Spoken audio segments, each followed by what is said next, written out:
Farmer John had just walked into the local watering hole when who should he see but his old friend Chris, the tractor salesman, sitting up at the bar. Chris looked so down and dejected that John just had to go up and say something to him. Say, Chris, how ya doing?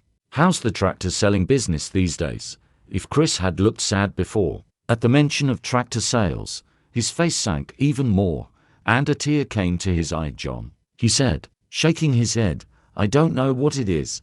I can't sell a tractor these days to save my life. I'll tell you, I just got to sell one tractor and soon, or else I'll lose that dealership for good. Well, John said, taking the bar stool next to him, if you think you got it bad, I got it worse. Now you listen to this. I went out to the barn the other morning to milk Bessie. That old cow gets more ornery as the years go by anyway. No sooner did I sit down on the milking stool and get to work, but old Bees starts a-slapping me with her tail. After a minute or so, I got fed up with it, so I threw a rope up over the rafters and tied old Bessie's tail to the rafters.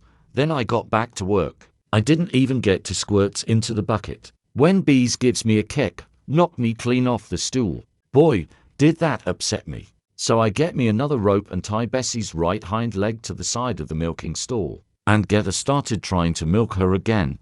Well, by this time, Bessie's about livid, and she doesn't want any part of it. So she lets me have it with other hind leg.